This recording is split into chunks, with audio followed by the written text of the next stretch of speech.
There are many paths towards the journey of becoming a production music composer. From education to opportunities, there are a lot of different ways you can take to get your music on television. Well, today I thought I would share my story on how I became a production music composer.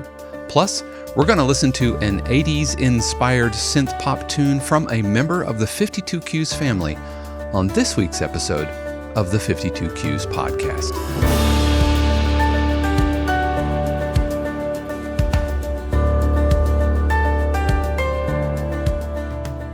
What is happening, everybody? This is Dave Croft. Thank you for joining me for another episode of the 52 Qs podcast. What is 52 Qs? Well, first, we are a diverse community of composers and producers devoted to writing better production music through lifelong learning, mutual support, and encouragement to others along their journey, starting and focusing on writing just one cue per week. And that's what we do over at the 52 Qs community.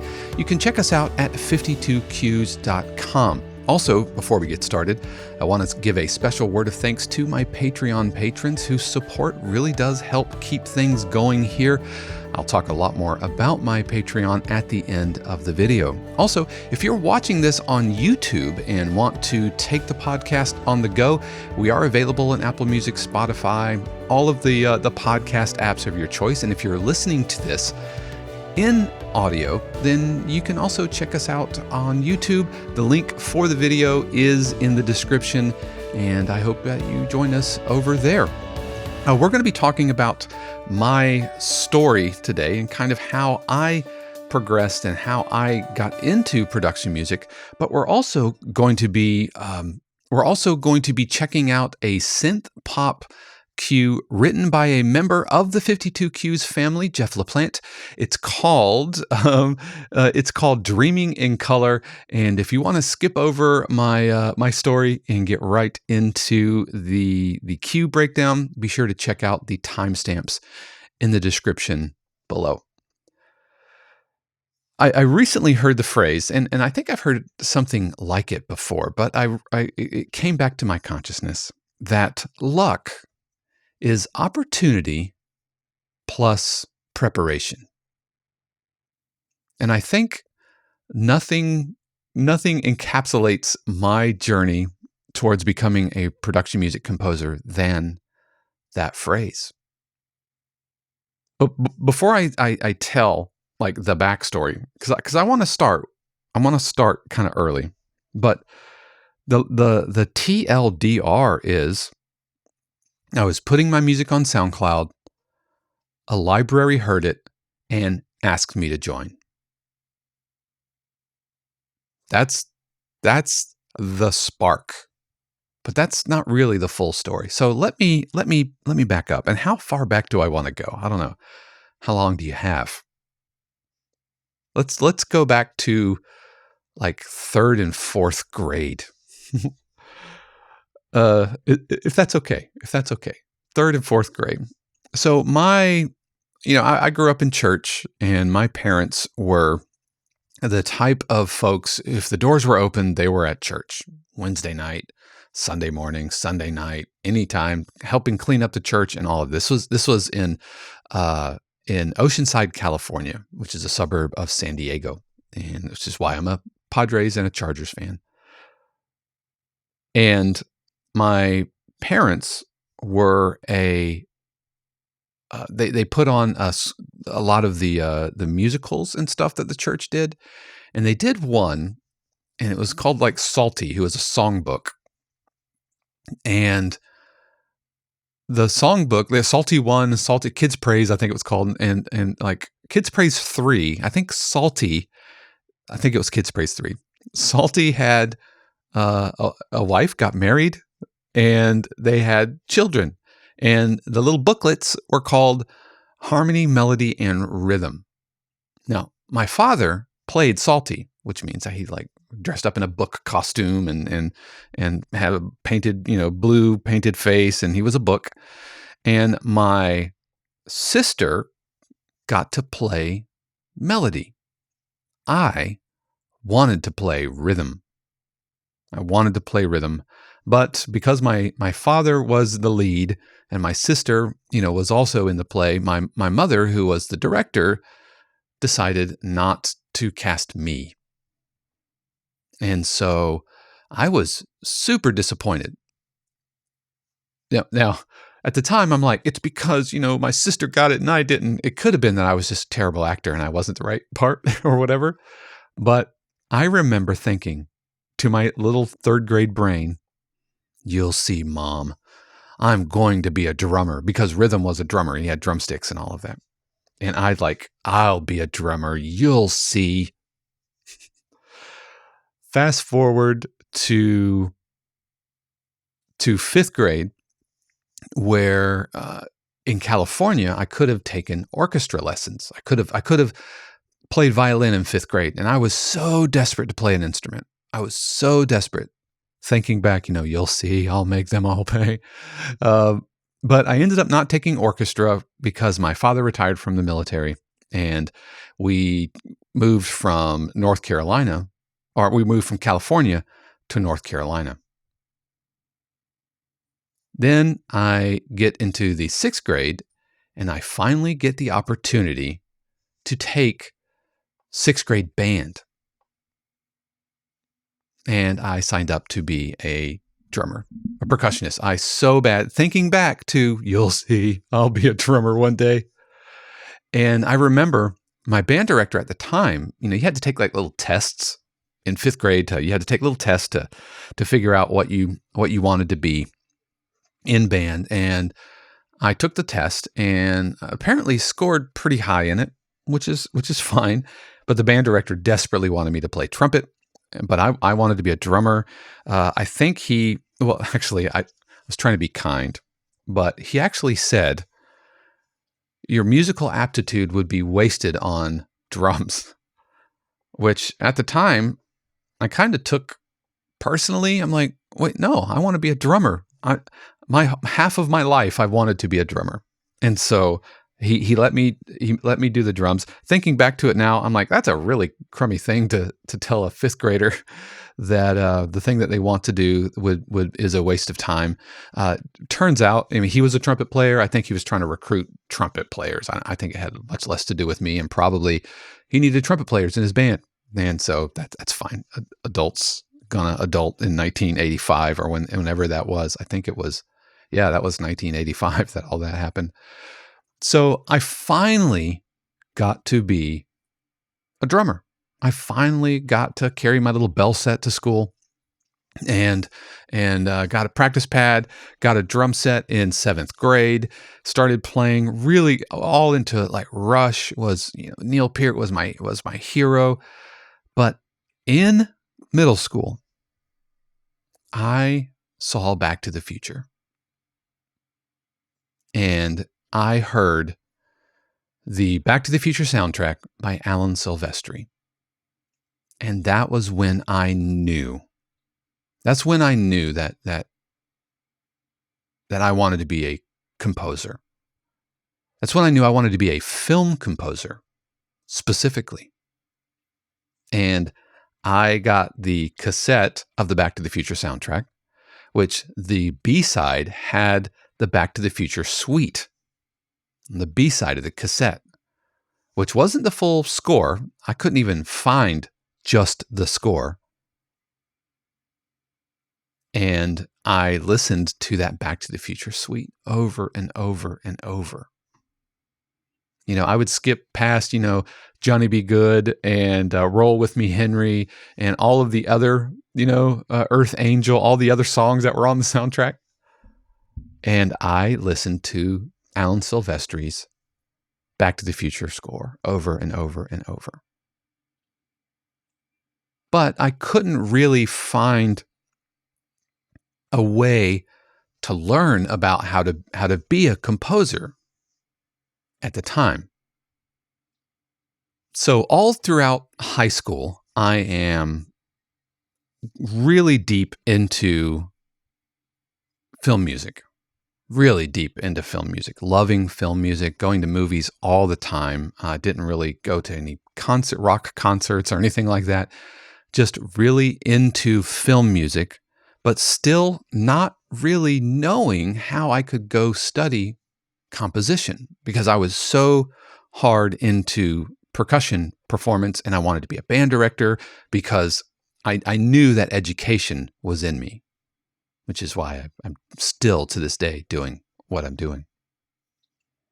And again, hindsight of a nearly 50-year-old man. I mean, I'm 48 now, but hindsight being what it is, I'm looking back and like I wanted to go to North Carolina School of the Arts. I wanted to go to Berkeley because I thought that if I wanted to be a composer, that was really the only way that that could happen was to go to those institutions. And I have talked about that before, and I'll put a link to that show where I talked about, I thought this was the only path you could take.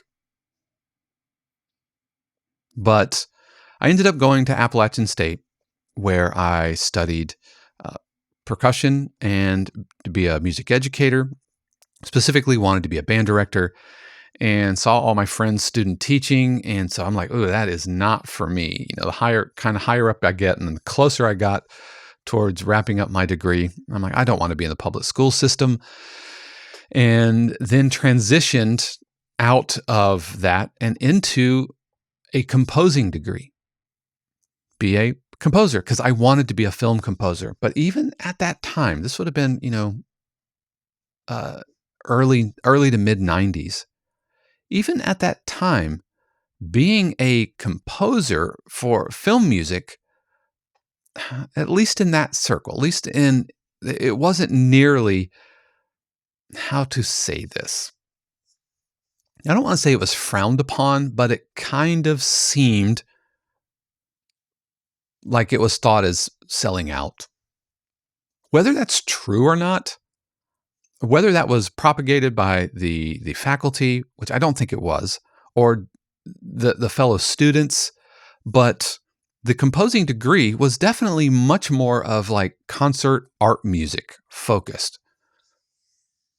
The music theory was all, concert classical music, and I didn't see an opportunity. I didn't see a way that I could connect what I was learning at Appalachian State and the composition degree at the time. Again, not that it was there, but this was how I was feeling. I didn't see a connection from that to being a film composer.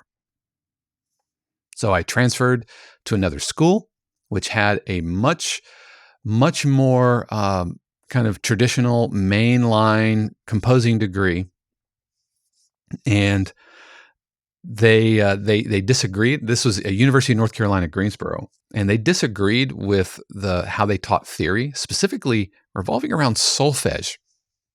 And so they told me, from leaving Appalachian State, which I spent 3.5 years at Appalachian State. I thought I would only have 1.5 years left. And they told me that because I didn't know solfege, that I couldn't pass my theory placements, and pushed me into freshman level theory. And after one semester, I noped out of that.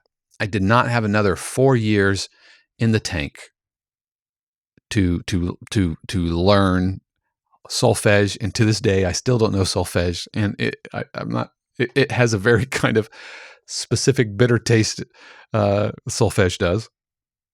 But, I washed out. I thought I was done. So what I'm going to do is I'm going to focus on gigging as a drummer, because clearly this composition thing isn't working out. It's not for me. I blew my chance. I should have applied to Berkeley. I should have gone to North Carolina School of the Arts. I should have gone to California, USC. I have messed up my life because I didn't do what I thought. Well, I didn't do what I knew I should have done. Took the easy route out. I went to go be a band director and play percussion because, it's literally, I took the SAT once. I applied to one school because I lazy, whatever. And so I washed out.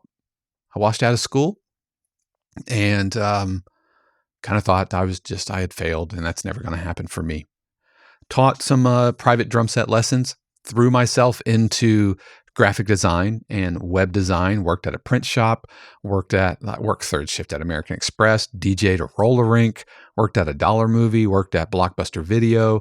So lots of little chumpy jobs like that. And I just didn't think it was going to be for me. I didn't think composing was going to be for me. I told you this is a long story. I told you, and I gave you the TLDR at the beginning. So just hang tight with me. Hope this is interesting for you. So my wife she starts leading worship at the church that we were going to in Greensboro, North Carolina, and then wants to finish up her degree because her whole story is she washed out of school as well. So a couple of college dropouts living in Greensboro, North Carolina. She was working for a real estate company. I was working for a print company, and she had started leading worship. I had started playing drums in a church. And so she had the opportunity to move to Memphis to study worship leading at a school called Visible Music College, then Visible Community Music School. I think Visible Community School of Music and Arts, I think is what it was. And now it's Visible Music College. And so we pick up our life and move to Memphis. And almost immediately, we find homes in the school that she was going to, because she has college experience. She is very, very, very intelligent. And so after she takes the program for a year, they ask her to lead the worship leading program. They ask me to lead the percussion program. The catch is we have to finish our degrees. And that's what we do. We enroll at the University of Memphis.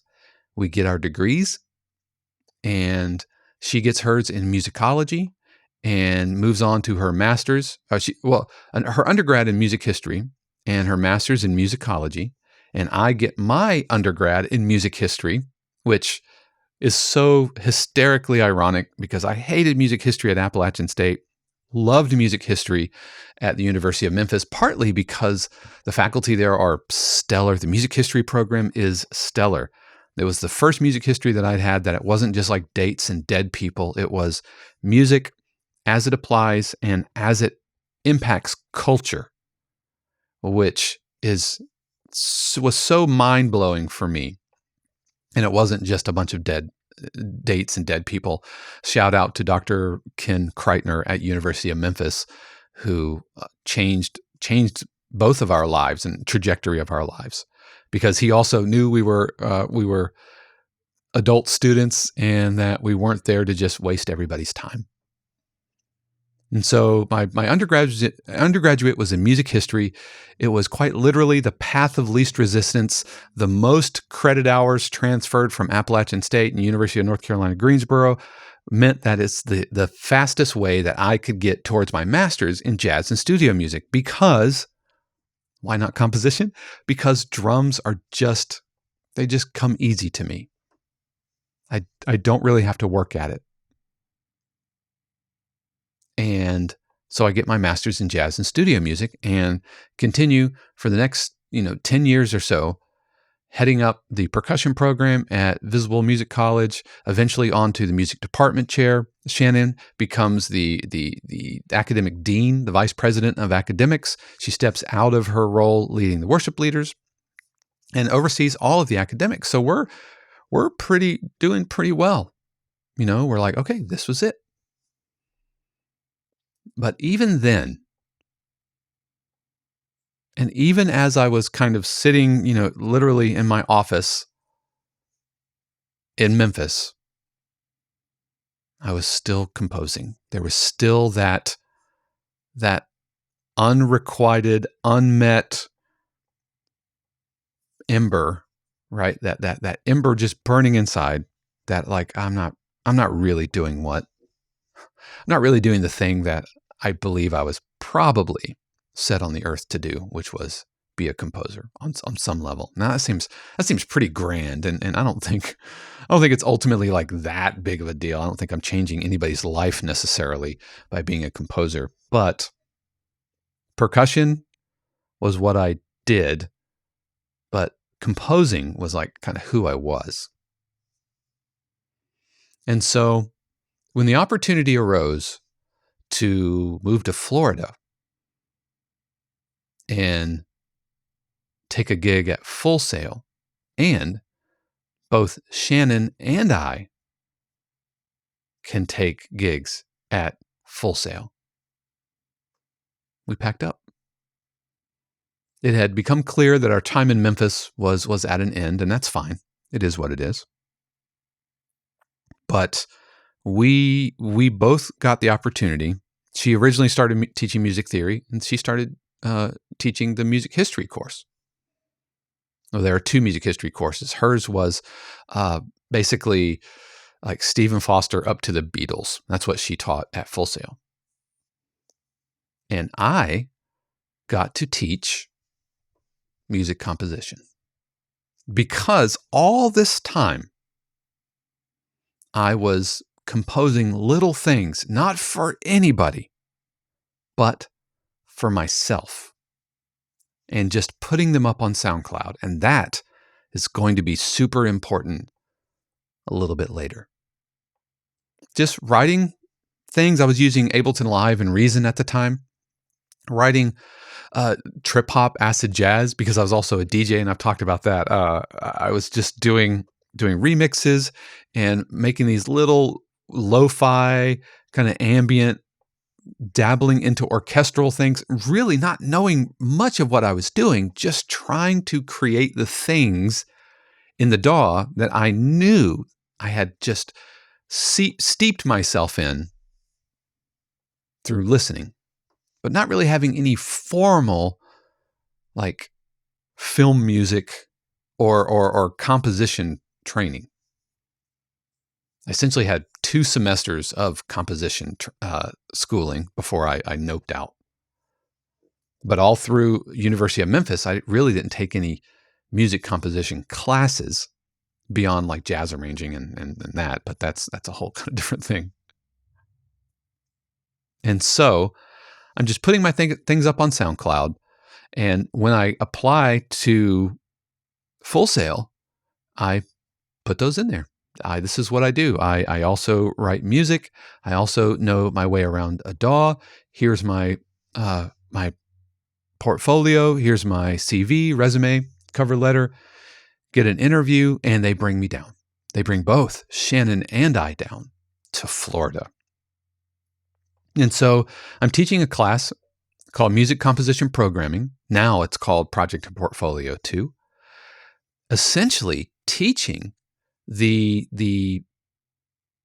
compositions that I had been writing, not realizing that I had been learning about it kind of all along.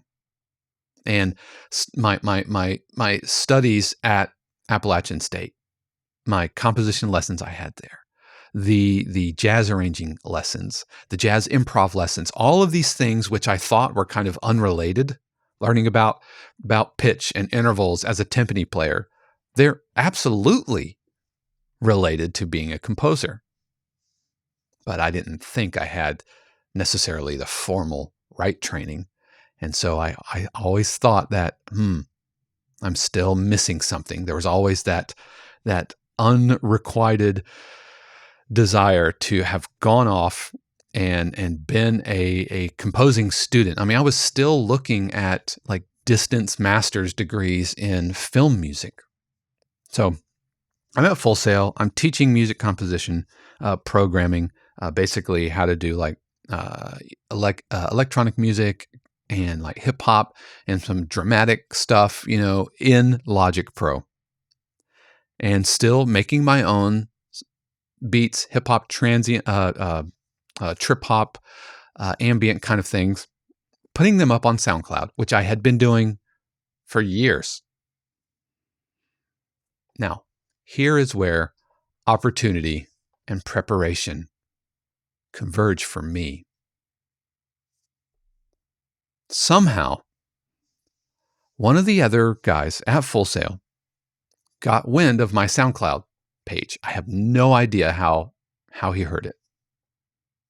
Heard my music, and approached me and said, "Would you have any interest in writing for the NFL on CBS?" uh, I guess, yeah, I think I can work that into my schedule. Of course I will.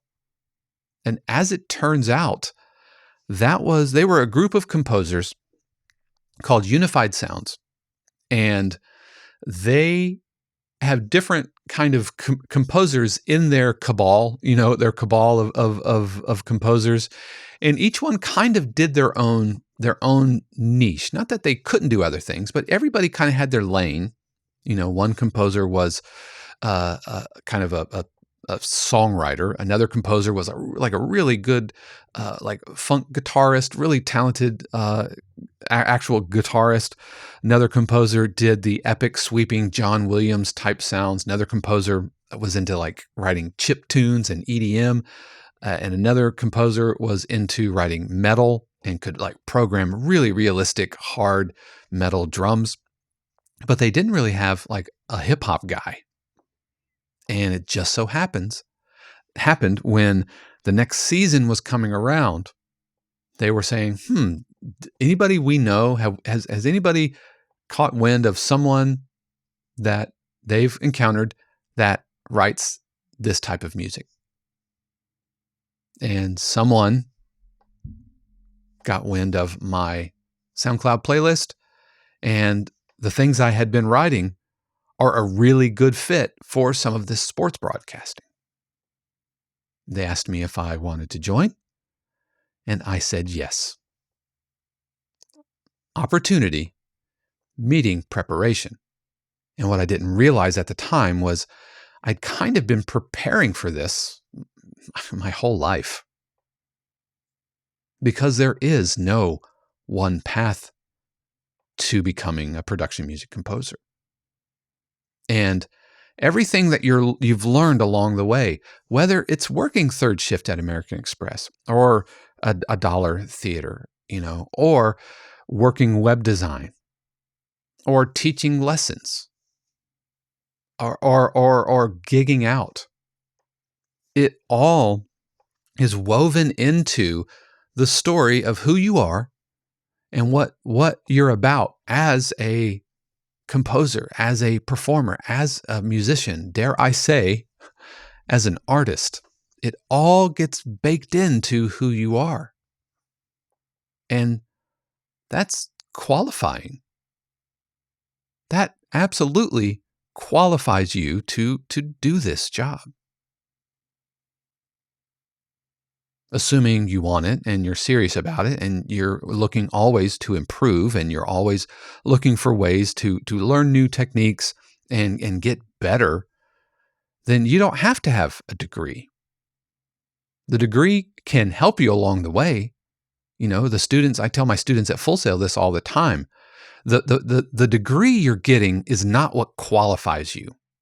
The degree is just proof to yourself or to your parents or the government, whoever paid for your education. It's just proof that you have accomplished that program. But the degree itself, the piece of paper, is not the thing that gets you the work. It's what the paper represents. And getting a degree can absolutely help get you there. Lots of advantages to getting a degree, but you don't necessarily have to. And that was the misconception I had about myself all throughout my life, really. Back to the future. Thinking that I wasn't in the right town. I wasn't going to the right school. I wasn't surrounded by the right people. I didn't come from the right family that could afford to send me to Berkeley, or I didn't have the right degree. I didn't finish school. I'm not at the right school. Those were just things that got in the way of the music.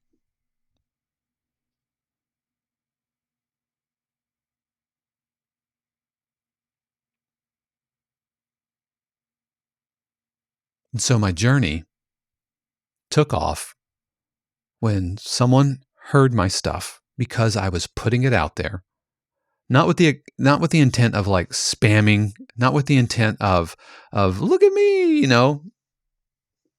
I was just doing what I did and what I had learned to do, which was just make music for myself as I'm learning to make music. Since then, I've completely poured myself into production music because I had heard about library music years before, really talking with some composer friends who had been successful, one of whom had gone to USC and had worked in the library industry. And this was, before the internet, and really before the internet, and especially before the modern era of library music and search engines and source audio and all of that, where music library was, or library music rather, was kind of, I guess, I don't know, I don't think it was frowned upon, but it was just stock music, right? It was considered muzak and just, it's a living, Now I think it's much more. Well, again, whether this is true or not, but this is perception. It's a lot more opportunity, and I think the quality has really, really increased because of the tools, the computing power, and everything else. So I kind of vaguely knew about library music, but I wanted to be a film composer, because that's the dance, right? That's the big dance. But getting that opportunity, saying yes to that, even though I was scared out of my mind, I barely knew what I was doing.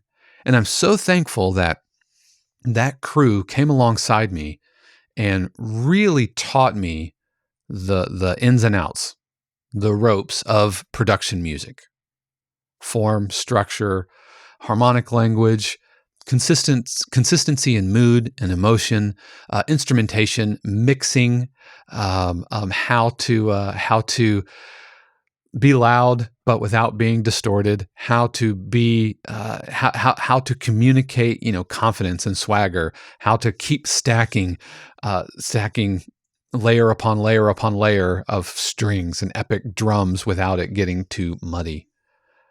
And my early cues I listen back to now and I'm like, ugh, they're kind of cringy.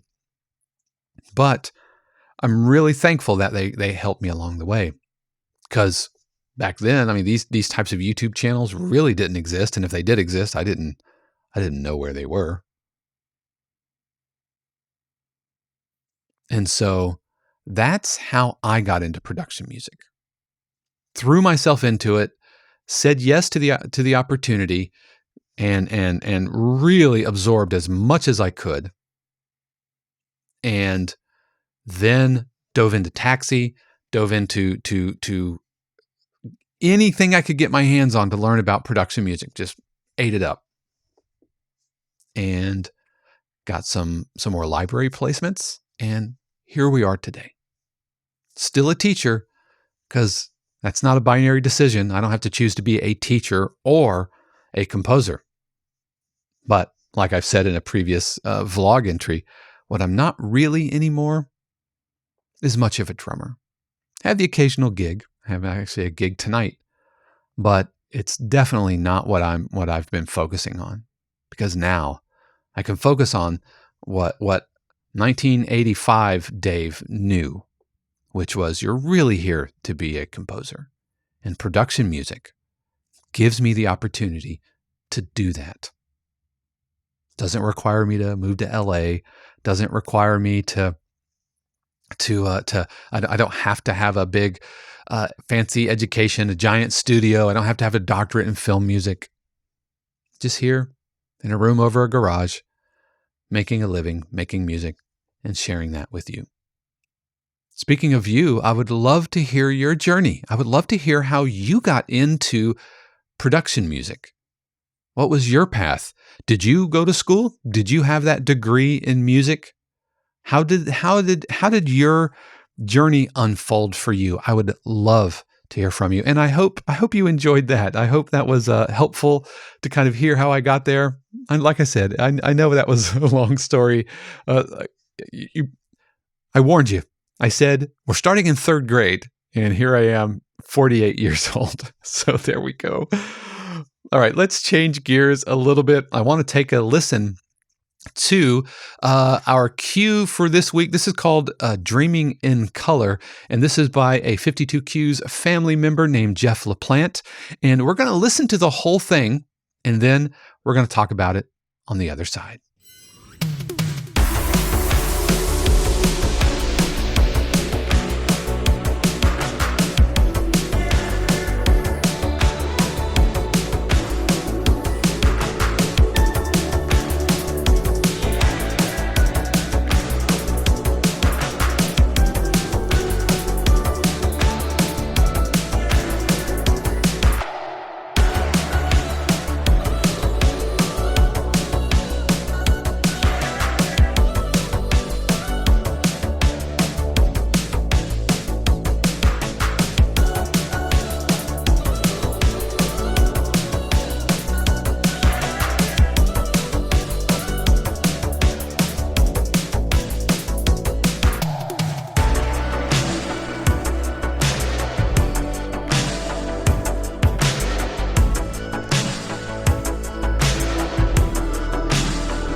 All right, that was Dreaming in Color by Jeff LaPlante, or Jeff303. By the way, I do put links to their SoundCloud profile that you can check out. So if you like what you hear, then definitely follow them over on SoundCloud. That would be very cool. Or if they send a YouTube link or something, I usually link to that as well. So thank you, Jeff, so much. Like I said, Jeff is a member of the 52 Cues community. We call them family members over there.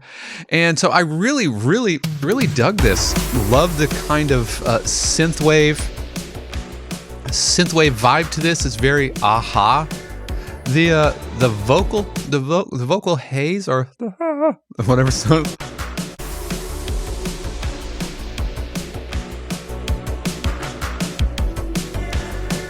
Yeah, they seem a little dissonant, like a little pitchy.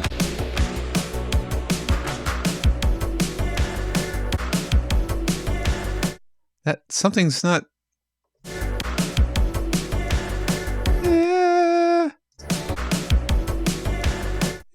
Sounds like one of that note.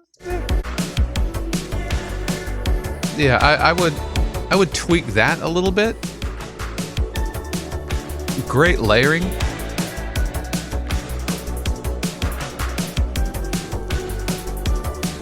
I like that you're hinting at the halftime that's coming.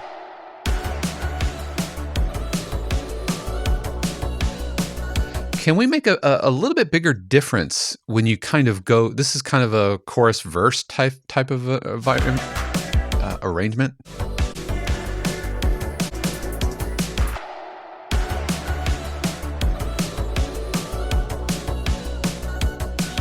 I don't know exactly how you would do that, but I almost feel like there needs to be a little pullback of energy here. Keep things cooking, but just pull back the energy a little bit. I love the vocal chops there. Nice.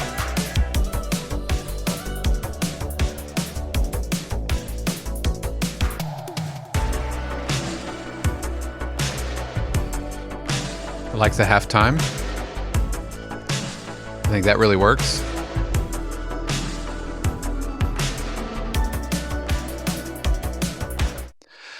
In through here, I think we're going through different feels a little bit too quickly. We kind of had one phrase at halftime, and then we go back to this kind of double time, and then we go back to a halftime, and then we have a really long build. And so I feel like we lost a little bit of the consistency. And I think you mentioned in your post that this is for a taxi listing, which is fantastic. Without knowing what the taxi brief is, if this was for production music, that would be kind of one thing. If it's for like an artist or a label looking to release kind of synthwave pop, that would be kind of another. But I get the sense that through here, we're kind of working through too many different feels.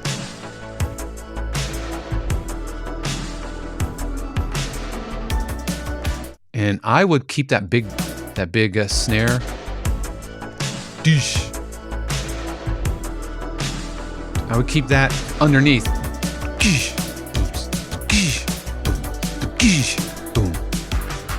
So I would keep that underneath it so that going back to this double time percussion here, or the double time feel, feels like it's layered on top of the already existing part as opposed to switching gears again.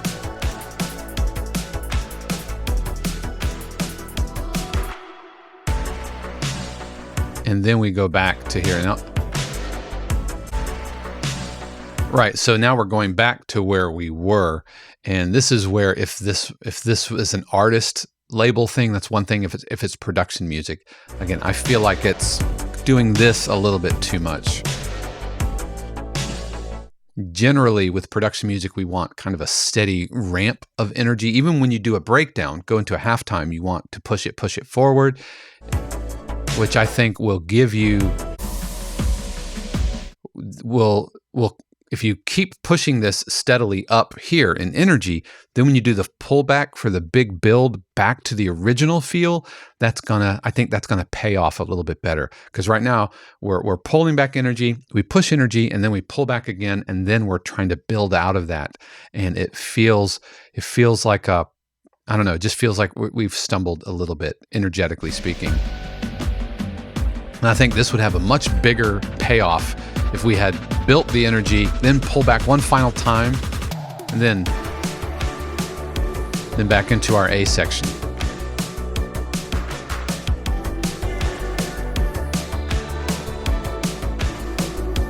Yeah.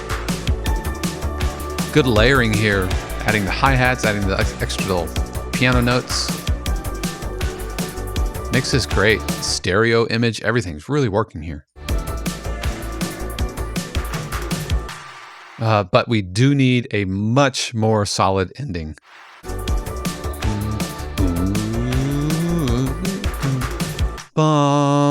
Just really obvious button on the downbeat, jazz hands, let them know when to clap. It feels a little wimpy. Just a single clap. Resolve all of that, all of the harmonic energy, melodic energy. Don't just hit one clap. Stick the landing. Like this is Olympic gymnast. And you gotta really stick that landing and take your bow. That also, remember, these buttons give editors little mobile end pieces. So if they wanted to take a big solid ending, they could cut from right here. They could cut that spot, and they could put it earlier in the cue. So that's definitely want to stick that landing. But Jeff, thank you so much for sending that along. Like I said, Jeff submitted that up to our 52 Cues Facebook community that you can reach by going to 52cues.com. He submitted this for our week 8 search, and we are running our week 9 search right now. Once again, Jeff, thank you so much for submitting that. Well, that is going to do it for me today, and I hope you enjoyed that. Thank you for joining me on my long rambling journey towards production music, but I also want to give a special word of thanks to my Patreon patrons whose support helps keep things going here. to be a patron, it's just $1 a month, and you not only get the personal satisfaction of helping keep the channel happening, but you also get access to my weekly music production live streams. Just last night, we put the finishing touches on a hip-hop cue that I will be submitting up to CBS Sports, that same publisher that I first started working with.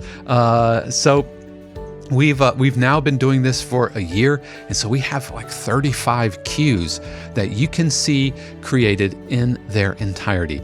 If you're not interested in that, that's cool. If you just want to come and you don't want to subscribe to the channel and do any of that business, that's okay too. I'm just happy that you found me. So that's going to do it for me today. Thanks once again to Jeff for submitting the cue, and thank you for joining me. And I hope that you had a good week 8. I hope your week 9 is going well, and I can't wait to talk about that next week. But that's going to do it for me today. I wish you well. Until next time, peace. The 52 Cues podcast is copyright 2022 Dave Croft, all rights reserved. The music played on the podcast is copyright of their respective owners and is used for educational purposes only. For more information, including joining the 52 Cues community and submitting your cue for consideration on the podcast, head over to 52cues.com.